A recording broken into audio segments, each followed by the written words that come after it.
thing that I want to talk about today is to help you decide if you're a pre-ANDA meeting or if you're a control correspondence, because it's very different timelines and different information that you'll get. So we encourage early engagement with the agency for complex products. We want to make sure that you get a first cycle review. That's our goal, that's your goal, first cycle approval. And the main ways that we have for early engagement with the agency is controlled correspondence and the meetings that have been talked about. I just showed this slide because I just want to point out that the first part, the blue part, is the area that we're talking about today. This is before you submit your ANDA, where we have the pre-submission meetings, the product development meetings, and control correspondence. Once you have your ANDA in-house, those things kind of go away. I think it's important to mention the different meanings of complex. Complex products are not the same as complex controls. Complex products, which has been talked about previously, but they generally include products with complex active ingredients, such as peptides, something like that. Controlled drug device, complex drug device combinations, inhalation products tend to be like that. And other products where early engagement could be beneficial. So complex controls must meet specific criteria regardless of whether the drug product is complex or not. So essentially you can have a complex control with a non-complex product.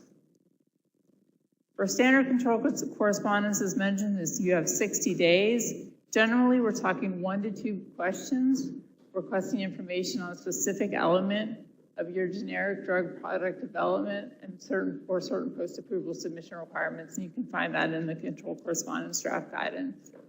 And you are permitted to ask for clarification if you feel that your response is ambiguous, and that's a 14-day turnaround time. We ask that you submit that request within 7 calendar days of you getting your response, and then we'll have 14 days to get you a response back. For complex control correspondence, these are answered within 120 days. There's actually a fairly narrow definition of what makes a complex control correspondence. The control could involve clinical content. The other one is bioequivalence protocols for reference listed drugs with REMS or TASU. And the third criteria would be if you were looking for an evaluation of alternative bioequivalence approach within the same study type. Those are the 3 things that would qualify you for a 120-day control instead of a 60-day control. Clarification of ambiguities are also allowed on these controls. So product development meetings, as we mentioned, they're a scientific exchange. They're meant to be really usually early in your development program. When you're trying to work out the issues of your development program. So you have, you maybe have a novel proposed study design you want to discuss with us, or maybe you have an alternative bioequivalence approach, or something like that that you want to get our opinion on before you spend the time doing it or the money doing it. And we will provide targeted advice regarding your specific ongoing ANDA development program. So we'll be very targeted to you, so what you submit is what we are going to be responding to.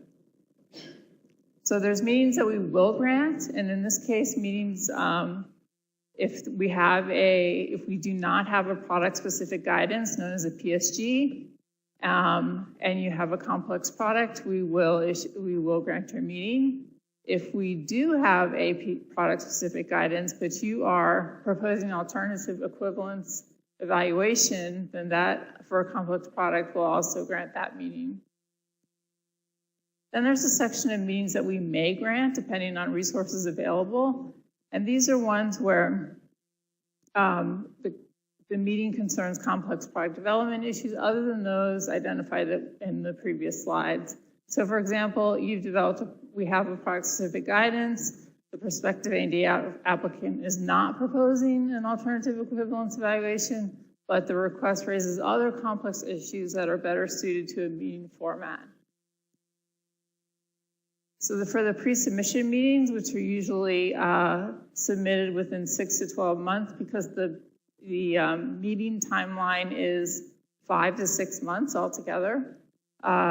you are ready or close to submitting your application. You can discuss the format and content. This is your opportunity to tell us if you have anything new or novel in your ANDA that you're going to be submitting. Applicants, hopefully can obtain advice that will enable efficient review and improve chance to first cycle approvals. But again, we will not include substantial review of summary data or full study reports. So this is for all meetings, and this is, again, Catherine talked about this, but it's very important. The prospective applicant should submit a complete meeting package, which could include any data that you've done, any studies that you've done, backing up your proposals. And the other thing is control correspondences would not adequately address your question, and that the product development meeting would significantly improve and assessment efficiency. So we may grant some meetings in those cases. So again, am I a product pre-submission or product development meeting? It really depends on where you are in your development program. Early on in your development program, you're a product development meeting. You need advice before you're going to start a study. You have done a study and you got interesting results and you need to discuss those with us. Pre-submission meetings are for 6 to 12 months before your submission. You should typically have your stability batches already started at that point, and it's to discuss the format and content of your ANDA. So the other thing is in my control correspondence for product development. So this is where timing is really important. So for controls, you have 60 days. And it's for rapid input into your development program, for guidance clarification, et cetera. And complex controls are 120 days. We've already gone over the requirements for those. And so then we also have, am I thinking of submitting an optional meeting request or a control? And this, again, timing is everything. Meetings are best for multidisciplinary questions. The controls are for single questions or small group of closely related questions. And again, you really consider your timelines. Do I want to get an answer in 60 days or do I want to get an answer in 5 to 6 months?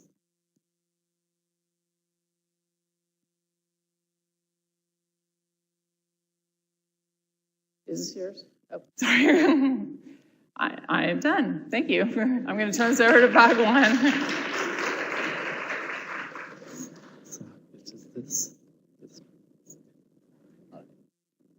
All right, so as mentioned by the previous speakers, there are mainly 2 pathways to engage with the agency during your ANDA development program, pre-ANDA meetings and controlled correspondence. Pre-ANDA meetings are typically granted for complex products as defined in GDUFA 2 commitment letter. There are a few categories that you can go through, like complex dosage forms, complex routes of administration, or complex formulations, etc. But they could also be granted for other products that are outside of this definition, where complexity or uncertainty concerning the approval pathway or possible alternative approach for equivalence would benefit from early scientific engagement. But this determination is made by the agency and not by the sponsors. And usually, pre-ANDA meetings are granted when there are multiple questions. Controlled correspondence, sponsors can engage with the agency via controlled correspondence route for basically any type of product. It doesn't have to be a complex product. And it's mainly suitable when you have a single question or closely related questions. So when a pre-ANDA meeting request comes in, both OGD and OPQ, they do a triage of these meeting requests, and I'm going to talk about the OPQ process here. The factors that go into determining whether we are going to grant these pre-ANDA meetings are, is it a complex product as defined in the commitment letter? Is the meeting package complete? And as you heard from Chris and Catherine, most common cause of denial is incomplete meeting package. Does meeting package includes issues that are typically assessed by Office of Pharmaceutical Quality? Are there guidances that are available that cover the issues that are included in the meeting package? And finally, does the meeting package contains questions in its pre-NDA meeting will enhance the assessment efficiency? So these are all the factors that we go through before making a decision whether to grant this meeting or not. I'm just going to present metrics on denied pre-NDA meetings. And the time period is between October 1st, 2017 to end of the year 2018. 31% of the denials were basically the products were not complex as defined in the commitment letter. And we basically recommended the applicant go through controlled correspondence route. 15% of the products were complex, but we still recommended that the applicants go through CC route because there was a single question or the questions were easily answered by controlled correspondence. And then there were 54% of the meetings were denied because although the products were complex, again, the meeting packages were incomplete. And in some cases, sponsors were submitting pre-NDA meetings for actual ANDAs that were in CR status. So that was also not acceptable. So let's talk about both non-complex and complex products, how sponsors can engage with the agency. For non-complex products, most common non-complex products are oral immediate release tablets and capsules, oral modified release tablets and capsules, and injections, typically solutions, and there are many others. In most of these cases, if you are going to submit pre-NDA meetings, the request is likely to be denied. I will not say they are definitely going to be denied because, as I mentioned before, if there are any issues or uncertainties that would benefit from early engagement with the agency, we may grant it, but in most cases, they are likely to be denied. And we typically recommend controlled correspondences for these types of products. Typical OPQ-related controlled correspondences for non-complex products, most of these I've seen are size and shape of oral dosage form. This, by far, in my experience, has been the most common reason why folks submit controlled correspondence. Stability protocols and data requirements, exhibit batch, size, scales, and sites where it's manufactured, and the packaging requirements. In case of injections, in-use and dilution studies. Many sponsors wish to incorporate 2 API sources, so they have questions about those. Excipient choice and levels. In most of the cases, we strongly recommended that sponsors follow FDA guidances, ICH guidelines, RLD label information, and applicable compendial standards. Most of these resources cover the issues that I mentioned above. I'm going to present an example of a controlled correspondence that, as I mentioned, it's most commonly, in my experience, size of oral modified release tablets or capsules is larger than the recommendations in FDA guidance for size, shape, and other physical attributes for generic tablets and capsules. This is the by far most common CC that I've seen. And common justifications that I see for this type of controlled correspondence is, well, there are approved generic products of similar size. My tablet is only slightly larger than RLD. We are using a different formulation technology compared to RLD. For example, RLD is using osmotic mechanism. I'm formulating a matrix tablet. Now, these justifications are not adequate by themselves. These can be supportive statements in your justification, but these are really not the primary justifications. You have to remember these guidances have been very thoughtfully developed and a lot of research has gone into it. So you have to justify any deviation based on target population, indication, patient compliance, dosing recommendation, including the length of treatment, medication errors. So you really have to follow a patient-centric approach when you want to justify deviating from guidances. I'm going to present 3 case studies. I'm going to go through them very quickly about these are the product development meeting requests and how we decided whether we are going to grant them or not. So case study 1 is PDEV meeting request for an ophthalmic emulsion. So again, we go through OPQ triage. Complete meeting package was provided in this case. is this a complex product as per the GDUFA definition? And yes, it is complex product because it is complex route of delivery. It's also a complex formulation because it's emulsion. Did the meeting package involve issues assessed by OPQ? And we said there were issues such as drug distribution between different phases, stability testing plan, clarification of characterization tests versus routine release tests.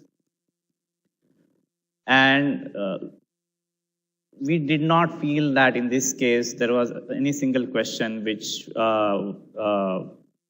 in which a PDEV meeting would significantly enhance assessment efficiency. Because all OPQ related questions were very straightforward, and we felt that they could be answered using controlled correspondence, and actually the sponsor would get a faster response time than a pre-NDA meeting. So OPQ decision was to decline pre-development meeting requests, but remember, this is just one part of it. OGD also makes their own determination of whether these meetings should be granted or not. And OGD's decision was also to decline pre-development meeting requests, primarily because a PSG was available for this complex product, and the firm was not proposing an alternative equivalence approach. The firm was only requesting clarification about the PSG, and which, again, OGD thought could be answered through a controlled correspondence. So basically, the decision was to deny the meeting request, and the firm was advised to submit a controlled correspondence, and it was to their advantage because they could get faster response. Case study 2 was a PDEV meeting request for a vaginal ring product. Again, going through the triage, complete meetings package was provided. This is a complex product because it's complex dosage form and complex drug device combination. The meeting package involved issues assessed by OPQ. There were multidisciplinary questions such as microbiology, drug product facility, CGMP inspections, there was a scale-up proposal. There were device-related issues such as biocompatibility, extractable leachables, and specifications. And there were questions about controls on excipients. Also, drug release dates for this long-acting product. So we basically decided that because this is a complex drug device product with limited experience and there were questions for multiple OPQ sub-offices, we decided to grant this meeting. And also there was no product-specific guidance or CMC guidance that covered the concerns in the meeting package. Case study 3, this was a product development meeting for nasal spray, and there was a single question that the firm asked: can we use purified water and a preservative, but RLD uses water for injection and aseptic processing? Now, typically a single question like this we would just say, file a controlled correspondence instead of product development meeting request. But as you know, most nasal products, there is a reason why there is a recommendation about Q1, Q2 in nasal product specific guidances. And the firm was sort of deviating from that. And there was no background information in the product. So the meeting package was incomplete. There was no product development plan provided, no formulation information provided, no BE strategy provided since they're changing the formulation from RLD, and no device information provided because if you're changing the formulation and if device is unknown, we didn't know how it would perform. So instead of recommending them that go and file a control, we decided the meeting request should be denied, and we asked them to resubmit with complete meeting package. So those are our thoughts behind the decisions that we make during grant or deny of these meeting packages. So in conclusion, I would state that pre-NDA meetings and controlled correspondences are useful pathways for prospective applicants to get targeted feedback on product development plan during their ANDA submission.